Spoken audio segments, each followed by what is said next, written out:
100,000-year asset. The AIs are going to want the Bitcoin.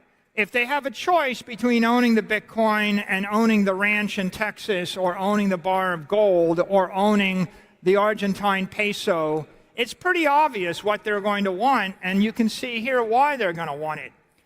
Digital assets are in a class all their own.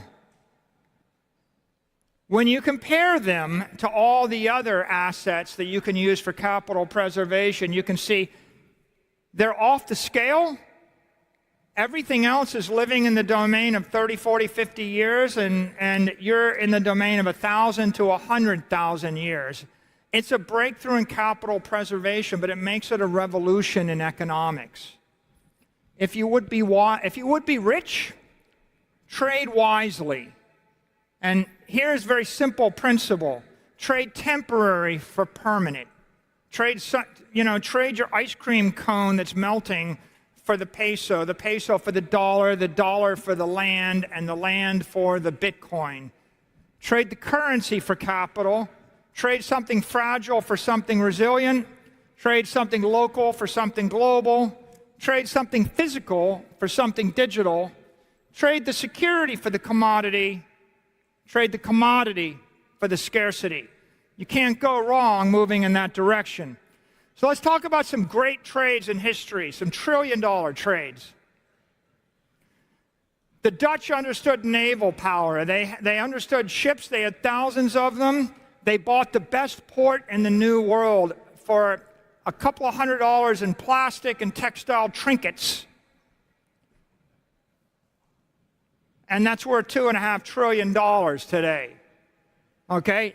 It was an investment that's returned 6% for 398 years straight. It's a 10.5 billion X return.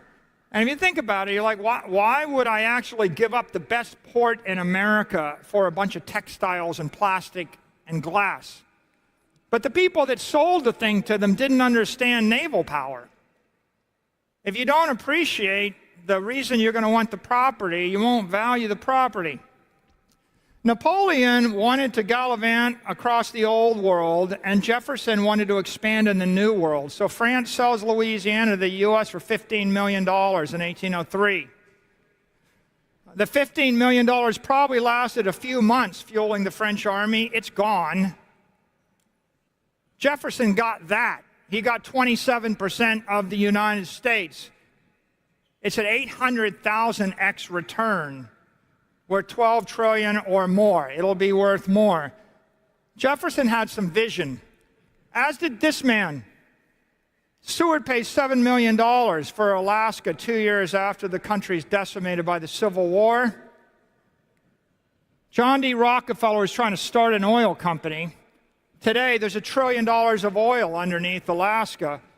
It's a massive return for a piece of paper. How much is digital capital worth? Take the $450 trillion, multiply by 3%. That's your entropy cost or your inflation cost. It costs the world $13.5 billion a year to take all of those parade of horribles when they're trying to preserve their wealth. If you put a 20 P to E on it, like you'd value a company or a long duration bond, that's worth $270 trillion. So digital capital is worth 10, 20, 15 trillion a year, and it's worth hundreds of trillions of dollars. Reality check. Is he full of BS? Well, digital capital is returning 55% for the past 4 years. Financial capital, the best in the world, is the bond. It's minus 5%. Imagine capitalizing your company or your country on a minus 5% instead of a plus 55%. It's obviously working. And now let's come back to my chart here. Global wealth, we can look at it like this, and we see the little Bitcoin, square in the left corner. But what's happening? Here's my macro Bitcoin forecast. It's 21 years. Goes out to the year 2045. What do I think will happen? Well, I've got a bear case and a bull case, but what I think will happen is that 55% ARR goes to 50%, 45, 40, 35, 30, 25, 20. It's between 50 and 20. It'll gradually decelerate till it's growing about twice as fast as the S&P index. And at that rate, Bitcoin's $13 million a coin in the year 2045. 13 million. It could be a 3 million bear case. It could be a 49 million bull case. But what is Bitcoin? 7% of the world's assets then. What about the rest of the assets?